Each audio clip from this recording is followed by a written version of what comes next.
Assalamualaikum warahmatullahi wabarakatuh.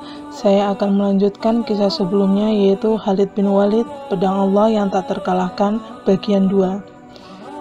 Tapi sebelumnya jangan lupa untuk subscribe channel ini ya, dan jangan lupa nyalakan notifikasinya karena akan ada cerita-cerita baru setiap harinya. Perang Mut'ah. Rasulullah Shallallahu Alaihi Wasallam mengirim sebuah pasukan yang berjumlah sebanyak 300 prajurit ke daerah Mut'ah untuk membalas dendam terhadap kematian Harits bin Umair al-Asdi radhiyallahu an, yang diutus oleh Rasulullah Shallallahu Alaihi Wasallam untuk membawa suratnya kepada Raja Busra guna menyerunya masuk Islam. Rasulullah Shallallahu Alaihi Wasallam memilih Sa'id bin Haritsah untuk memimpin komando pasukan. Rasulullah Shallallahu Alaihi Wasallam berpesan kepada mereka, Sa'id bin Haritsah yang akan menjadi komandan. Jika ia terbunuh, maka komandan pasukan diambil oleh Ja'far bin Abu Thalib. Jika Ja'far juga terbunuh, maka pimpinan diambil oleh Abdullah bin Rawahah. Jika Abdullah bin Rawahah juga terbunuh, maka silahkan kaum muslimin memilih di antara yang mereka ridhoi untuk menjadi pimpinan. Berita tentang bergeraknya pasukan muslimin sampai ke telinga musuh. Heraklius, penguasa Romawi, segera mengumpulkan pasukan yang berjumlah lebih dari 100.000 prajurit untuk mempertahankan wilayah Gazasinah. Turut bergabung ke dalam pasukan tersebut 100.000 orang dari Arab Badui yang musyrik. Kedua pasukan bertemu di daerah Mut'ah.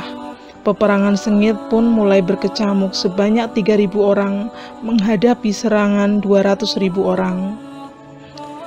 Kaum muslimin terjun ke dalam peperangan yang tak seimbang itu tanpa rasa gentar. Kaum muslimin tidak berperang dengan mengandalkan jumlah, kekuatan, atau banyaknya pasukan.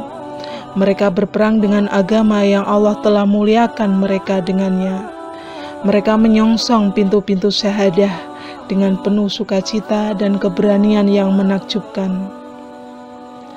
Allah Subhanahu wa Ta'ala memberitahu Rasulnya semua hal yang terjadi para sahabatnya. Beliau naik ke mimbar. Setelah memuji dan menyanjung Allah Subhanahu wa Ta'ala, beliau bersabda, sesungguhnya saudara-saudara kalian telah berhadapan dengan musuh. Pertama kali panji dipegang oleh Sa'id bin Haritsah. Ia berperang dengan gagah berani sampai akhirnya syahid. Kemudian panji diambil oleh Ja'far bin Abu Thalib. Ia berperang sampai akhirnya juga syahid. Setelah itu panji diambil oleh Abdullah bin Rawahah. Lalu ia berperang sampai akhirnya jatuh syahid. Terakhir, panji diambil oleh pedang di antara pedang-pedang Allah, yaitu Khalid bin Walid. Maka Allah akan mengangkatnya kaum muslimin di bawah komandonya. Setelah syahidnya 3 orang komandan kaum muslimin tersebut, Rasulullah Shallallahu Alaihi Wasallam menengadah wajahnya dan berdoa, Ya Allah, dia adalah pedang di antara pedang-pedangmu, maka menangkanlah ia. Sejak hari itu Khalid bin Walid dijuluki sebagai Saifullah atau pedang Allah.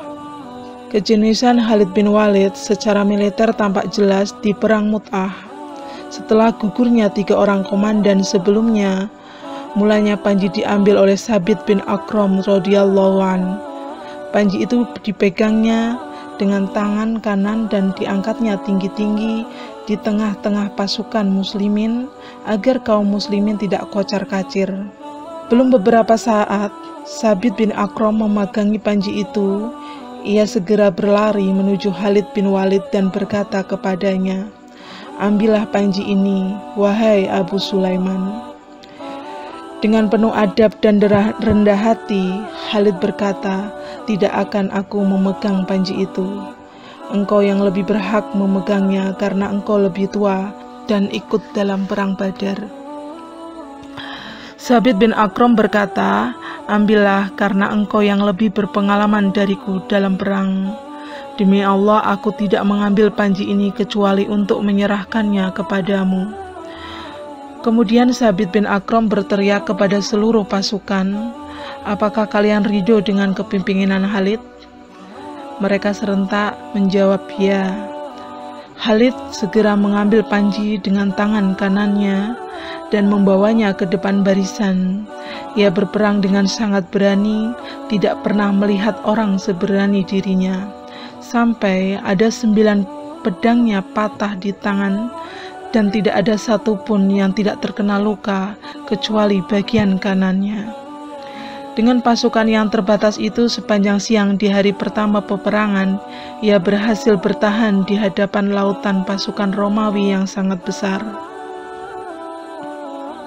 Khalid bin Walid merasa perlu untuk melakukan semacam tipu muslihat perang guna menimbulkan rasa takut dan gentar di hati pasukan Romawi dan kaum musyrikin lainnya, sehingga ia bisa pulang bersama pasukan muslimin tanpa dikejar oleh pasukan Romawi dan kaum musyrikin.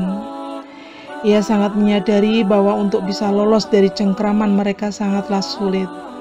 Seandainya pasukan muslimin terlihat lari, musuh akan mengejar. Saifullah mulai memandangi medan perang yang luas itu dengan kedua matanya yang tajam seperti mata elang. Ia berpikir keras mencari cara melepaskan pasukan muslimin dari krisis yang ia hadapi. Di sini Khalid menampakkan kejeniusannya, kemahiran dan kecerdasannya dalam berinteraksi dengan kondisi yang sangat sulit. Pada hari kedua, Khalid mengubah posisi pasukan dan menyusun strategi dari awal pasukan yang semula di barisan depan diletakkannya di barisan belakang, dan pasukan di sayap kanan ditempatkannya di sayap kiri, dan begitu juga sebaliknya. Ketika pasukan musuh melihat hal itu, mereka seakan tak mengenali pasukan baru ini. Mereka berkata sesamanya, bantuan telah datang pada mereka. Akhirnya mereka mulai merasa gentar. Setelah kedua pasukan bertemu dan saling menguji kekuatan lawan beberapa saat, Khalid mulai mundur bersama beberapa pasukan sedikit demi sedikit dengan tetap menjaga komposisi barisan pasukan. Pasukan Romawi dan kaum musyrikin tidak berani mengikuti kaum muslimin karena mereka mengira bahwa kaum muslimin sedang menipu mereka dan berusaha melakukan muslihat untuk menjebak mereka ke padang pasir tak bertepi. Begitulah akhirnya pasukan musuh kembali ke negeri mereka dan tidak berpikir untuk mengejar pasukan muslimin. Di bawah komando Khalid bin Walid, kaum muslimin berhasil meninggalkan medan perang dalam keadaan selamat sampai ke Madinah. Memimpin Sariyah ke Ukhaidir Daumat Jandal. Pada bulan Rajab tahun 9 Hijriah, Rasulullah SAW mengirim Khalid bin Walid memimpin 420 prajurit menemui Ukhaidir bin Abdul Malik dari suku Kindah, yaitu sebuah suku di Yaman. Ia adalah seorang raja Nasrani di daerah Daumat Jandal. Sebelum bergerak, Rasulullah SAW memberi berita baik kepada Khalid bahwa ia akan menyerang si raja yang dalam keadaan lengah. Khalid akan bisa menangkapnya. Rasulullah SAW bersabda, "Sesungguhnya engkau akan mendapatinya sedang berburu sapi." Khalid berangkat memimpin sariyahnya yang menuju Daumat Jandal sampai ia tiba di perbatasan daerah itu.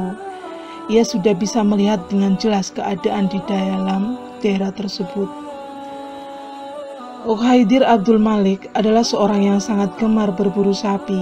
Pada malam itu, ketika ia berada di istananya bersama istrinya, tiba-tiba ada beberapa ekor sapi yang mendorong pintu benteng dengan tanduknya.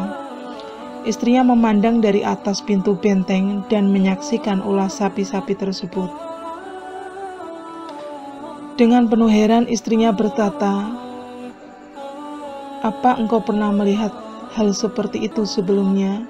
Ukhaidir bin Abdul Malik menjawab, "Belum, demi Tuhan." "Lalu siapakah yang membiarkan sapi-sapi tersebut lepas?" tanya istrinya lagi. "Tak ada seorang pun," jawab Ukhaidir. Uqaidir bin Abdul Malik memerintahkan pembantunya untuk menyiapkan kudanya. Kemudian ia bersama beberapa orang keluarganya, termasuk saudara Hasan, keluar untuk memburu sapi itu. Khalid bin Walid memanfaatkan kesempatan tersebut. Ia segera mengejar mereka. Akhirnya ia dapat menawan Uqaidir bin Abdul Malik, sementara saudara Hasan tewas. Uqaidir bin Walid mengenakan jubah dari sutra yang ditenun dengan emas.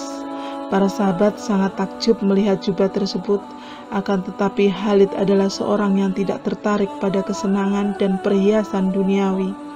Sedikit pun ia tidak bergerak untuk menyimpan jubah mewah tersebut. Ia bahkan langsung mengirim jubah itu ke Rasulullah SAW sebelum ia sampai ke Madinah. Setelah Khalid bin Walid datang membawa Uqaidir bin Abdul Malik menghadap Rasulullah SAW menjamin keselamatannya dan mengadakan perjanjian damai dengannya dengan syarat ia mesti membayar jizyah. Kemudian Rasulullah membebaskannya dan membiarkannya kembali ke daerahnya. Memerangi orang-orang murtad. Rasulullah SAW telah berpulang ke haribaan Tuhannya setelah Allah Subhanahu wa Ta'ala menenteramkan jiwanya, menyempurnakan nikmatnya terhadap hamba-hambanya, dan menyempurnakan agama yang telah Dia ridhoi sebagai konsep hidup untuk seluruh makhluknya. Akan tetapi, manusia terbagi dalam beberapa golongan. Ada mukmin yang berkeyakinan sempurna, dan ada mukmin yang imannya masih mudah goyah. Ada yang kafir selalu menentang, dan ada munafik yang terbukti kemunafikannya. Di sini kemunafikan menampakkan wujudnya. Yahudi dan Nasrani pun mulai melihat-lihat peluang. Ahli kebohongan, baik laki-laki maupun perempuan, mulai menyebarkan berita-berita dusta. Abu Bakar As-Siddiq menyiapkan pasukan muslimin dan memimpin pasukan secara langsung menuju suku-suku murtad dari Bani Abbas, Bani Murrah, dan Zubyah. Ia menolak setiap usaha sahabat-sahabat terkemuka untuk menghalangi niatnya atau menyerahkan komando pasukan kepada sahabat yang lain, sementara ia tetap tinggal di Madinah dalam kondisi yang sulit itu. Perang pun berlangsung dengan sengit. Dengan karunia Allah dan keberanian Abu Bakar, kaum muslimin memperoleh kemenangan gemilang dalam perang tersebut. Berita pemberontakan kaum murtad dari waktu ke waktu semakin mengkhawatirkan.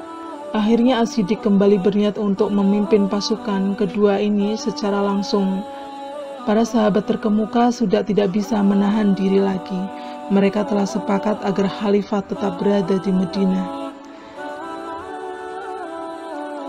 Melihat kesepakatan para sahabat tersebut, khalifah akhirnya bersedia untuk tetap berada di Madinah. Kemudian ia menoleh pada Khalid bin Walid, sang pedang Allah. Pahlawan Islam, panglima jenius, seseorang yang tak pernah absen dari berbagai peperangan dan sangat terlatih, serta berpengalaman di area jihad. Khalifah memanggilnya dan ia segera mengabulkan panggilan itu. Khalifah menyerahkan komando pasukan kepadanya dan ia taat menerima amanah tersebut. Setelah itu Khalifah mengumumkan hal tersebut kepada seluruh pasukannya. Ia berkata, "Berangkatlah dengan nama Allah dan diiringi keberkahannya. Pemimpin kalian adalah Khalid bin Walid, maka dengarlah arahannya dan patuhlah kepadanya." Setelah itu Abu Bakar minta bicara empat mata dengan Khalid. Abu Bakar berkata, "Aku pernah mendengar Rasulullah SAW bersabda, hamba Allah dan saudara suatu kaum yang paling baik adalah Khalid bin Walid. Khalid bin Walid adalah pedang di antara pedang-pedang Allah yang Allah hunuskan kepada kaum kafir dan munafikin." Kemudian ia berwasiat kepada Khalid, "Wahai Khalid, engkau harus senantiasa bertakwa kepada Allah dan mengutamakan Allah dari apa saja, serta berjihad di jalannya, sebagaimana engkau lihat. Aku telah mengangkatmu sebagai pemimpin terhadap kaum Muhajirin dan Ansor, yang termasuk ahli Badar, yaitu orang-orang yang ikut ambil bagian dalam perang Badar." Perang Yamamah.